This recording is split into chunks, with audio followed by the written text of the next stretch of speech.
Meus irmãos e irmãs, hoje a liturgia nos convida a pensar um pouco sobre as maneiras que Deus utiliza para se manifestar a nós. E a liturgia coloca duas situações totalmente diferentes. Na primeira leitura, nós vemos que Deus se manifesta através de uma brisa suave. E o Evangelho já diz que Deus se manifesta numa tempestade. Então, eu acredito que a primeira leitura realmente já começa a nos ajudar a pensar um pouco sobre a maneira que a gente deve, sobre o modo como a gente deve contemplar a presença de Deus em nossa vida. O profeta, na primeira leitura, o profeta Elias, ele está profundamente decepcionado. O profeta Elias, ele tinha, na verdade, tentado superar a pregação dos falsos profetas. Ele tinha combatido com todas as suas forças a atuação e a pregação dos falsos profetas. E por sempre prezar e cultivar a verdade, ele foi perseguido e era uma perseguição de morte. Então, certamente, eu acho que isso talvez acontece com muitos que tanto se dedicam ao serviço na igreja, que tanto buscam construir a comunidade, mas diante das dificuldades bate um certo desânimo. E aí tem muita gente que até desiste. Tem muita gente que não vê mais sentido, desanima e fica como profeta. Então o profeta sentiu a necessidade de fazer mais uma vez uma profunda experiência de fé. E ele volta justamente ao monte onde Deus se revelara a Moisés. Ele volta à origem da fé. E é isso que a gente precisa fazer, principalmente nos momentos de dificuldade. Principalmente quando a gente percebe que o desânimo está querendo chegar a nós.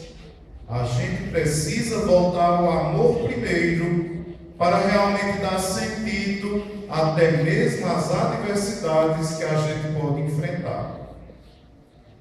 E aí o profeta Elias, ele sobe, vai ao monte, o monte onde Deus se manifestara, onde Deus também transmitiu a lei. E nesse monte ele queria sentir a presença de Deus. Claro que olhando para Elias, a gente também termina se enxergando. Quantas e quantas situações a gente passa e a gente quer ver de modo concreto a ação de Deus na nossa vida. A gente até exige que Deus se manifeste, para ver se realmente Ele está do nosso lado, para a gente ter a certeza de que Ele não nos abandonou. Quanto mais situações de prova a gente enfrenta, mais a gente clama essa presença de Deus em nossa vida. E aí o profeta esperava que Deus se manifestasse. No primeiro momento, pensava que Deus poderia se manifestar através de um forte vento. Mas, infelizmente, Deus não se manifestou. Depois, acontece um terremoto. Deus também não se manifestou.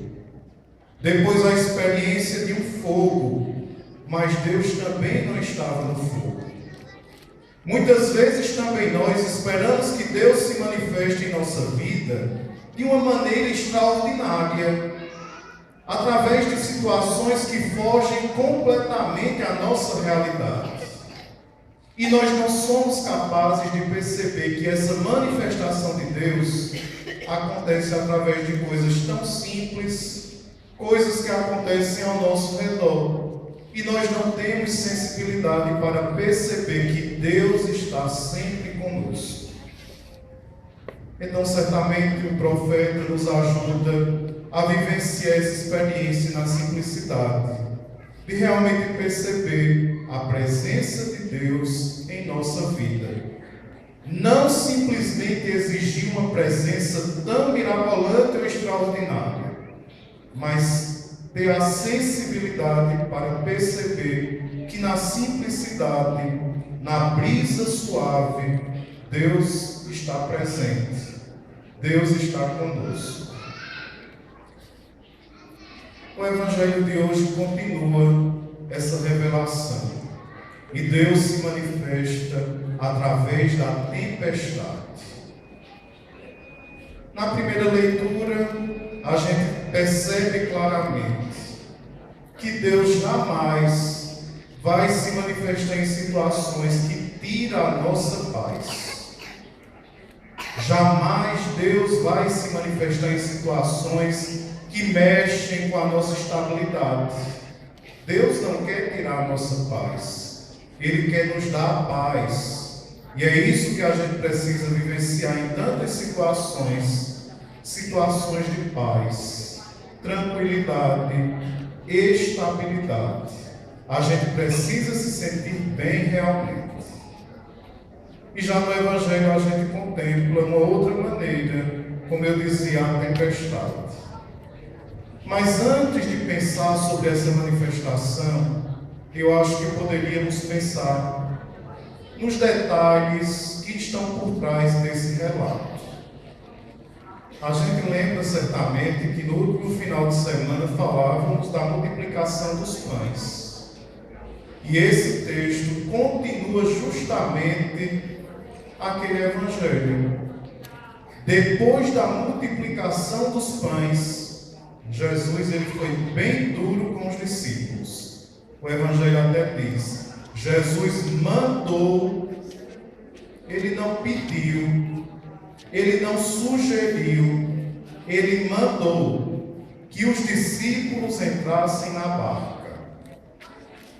Jesus estava querendo evitar que os discípulos criassem uma imagem triunfalista daquele que realiza milagres, daquele que realiza prodígios, daquele que multiplica os pães.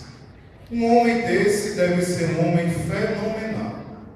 Então a gente precisa realmente cultivar uma imagem triunfalista. Era isso que os discípulos poderiam pensar.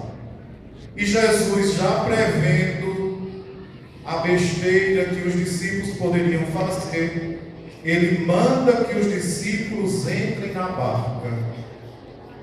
E aí ele vai fazer seu momento de oração enquanto os discípulos estão no mar, caminhando buscando chegar a outra margem.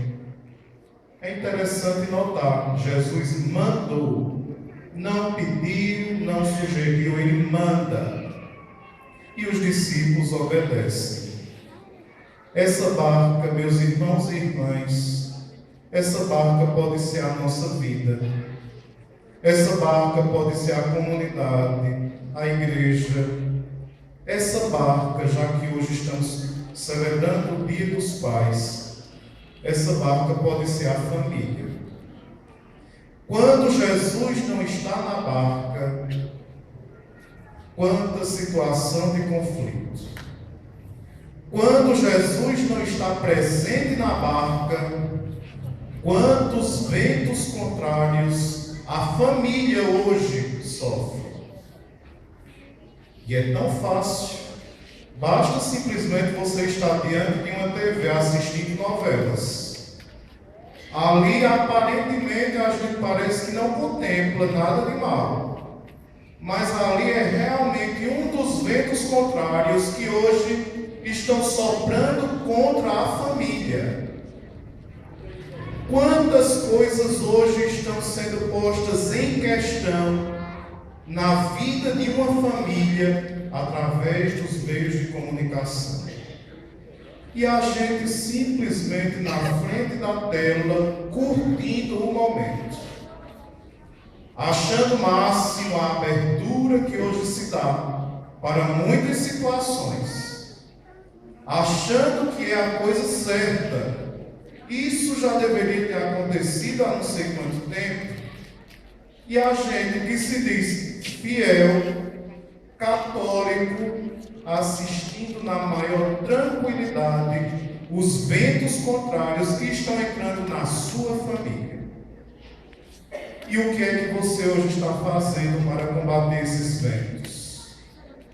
Enquanto Jesus não está na barca, o medo, o terror, o sofrimento, as ameaças constantes são percebidas e sofridas pelos discípulos. E assim também é na nossa vida familiar. Interessante que a Semana da Família nos convida a pensar sobre a espiritualidade cristã. E não é outra coisa que hoje as famílias precisam. Nós precisamos, de fato, viver a espiritualidade cristã na família. A gente precisa saber rezar em família. A gente precisa cultivar valores em família. Ninguém substitui, nenhuma instituição substitui a instituição familiar. Tem valores, tem experiências que são próprias da família. E hoje, infelizmente, nós estamos assim, deixando em segundo plano. A gente parece que não sente mais a necessidade de estar em família, de partilhar momentos fortes. Infelizmente, a gente vê uma indiferença muito grande. E aí os ventos contrários só aumentam, principalmente quando a família está mais fragilizada. A gente precisa realmente buscar cultivar a presença de Deus entre nós na família. A gente precisa realmente cultivar uma espiritualidade cristã, onde a gente pode realmente aprender a perdoar os outros. Como é difícil a gente viver carregando sentimentos negativos no nosso coração. Como é difícil a gente conviver se nós não somos capazes de perdoar. Um coração entristecido, cheio de ódio, cheio de rancor.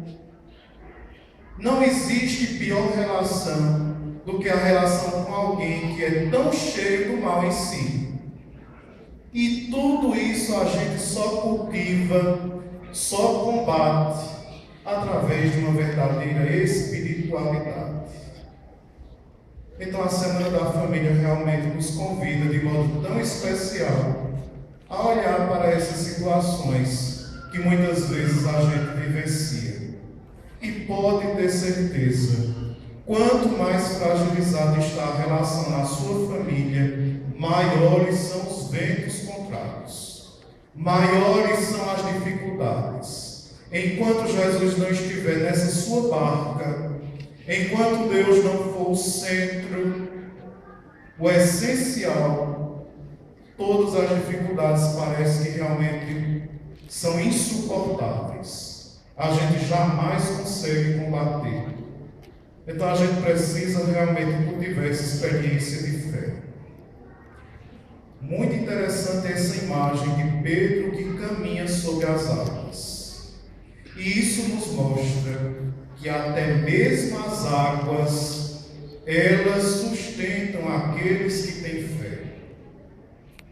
Não existe adversidade, não existe dificuldade, problemas que venham realmente atrapalhar a nossa experiência de fé. Se nós realmente temos fé, a gente sabe passar por todas essas situações sem perder a paz.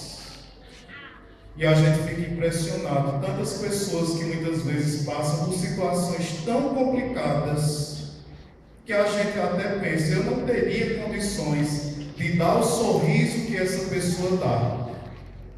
Eu não teria condições de manifestar uma alegria de viver, mesmo padecendo tantas situações.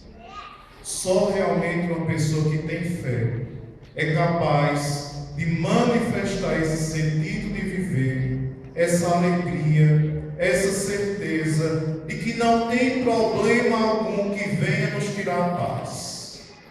Não tem dificuldade alguma que venha nos fazer repensar a nossa dedicação na igreja, a nossa dedicação na família. Não tem situação difícil que possa questionar aquilo que para nós é tão essencial, aquilo que para nós é fundamental.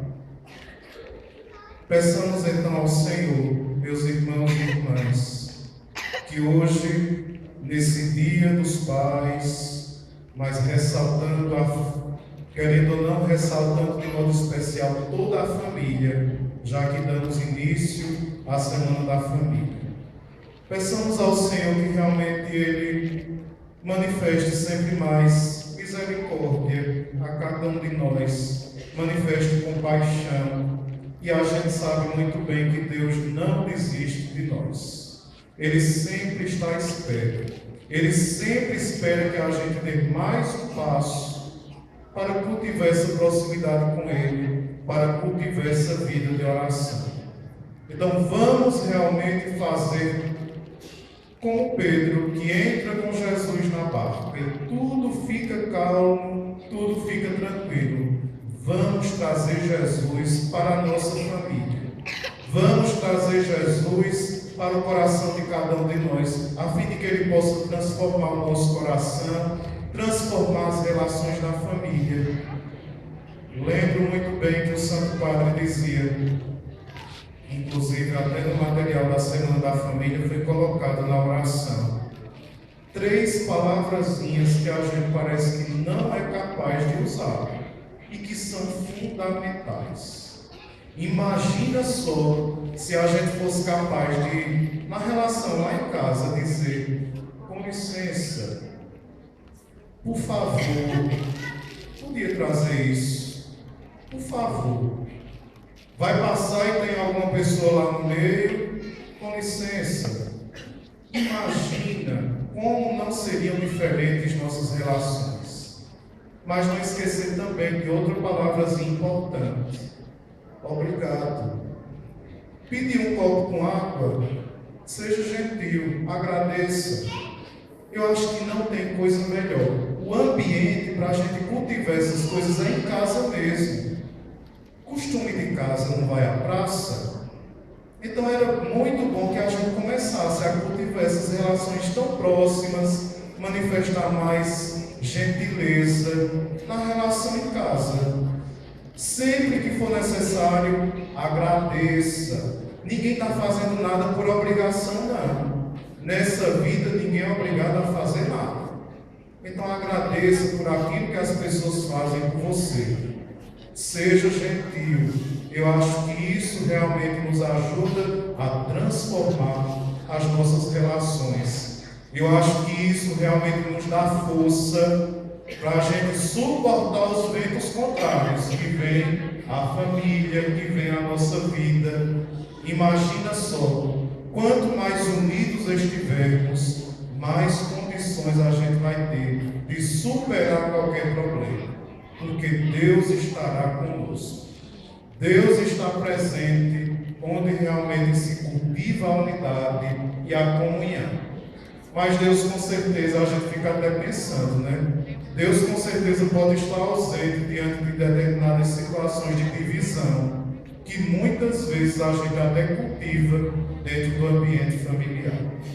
Então, que seja a espiritualidade esse ponto-chave na vida de cada uma de nossas famílias. Cultivemos a oração, cultivemos essa proximidade com Deus, cultivemos atos de que a gente manifeste gentileza e possamos assim realmente perceber que as coisas podem ser diferentes, podem ser muito melhores se a gente estiver junto, se a gente estiver unido, cultivando a comunhão. Louvado seja nosso Senhor Jesus Cristo. Fiquemos em pé e com muita confiança professemos a nossa fé. Creio em Deus Pai,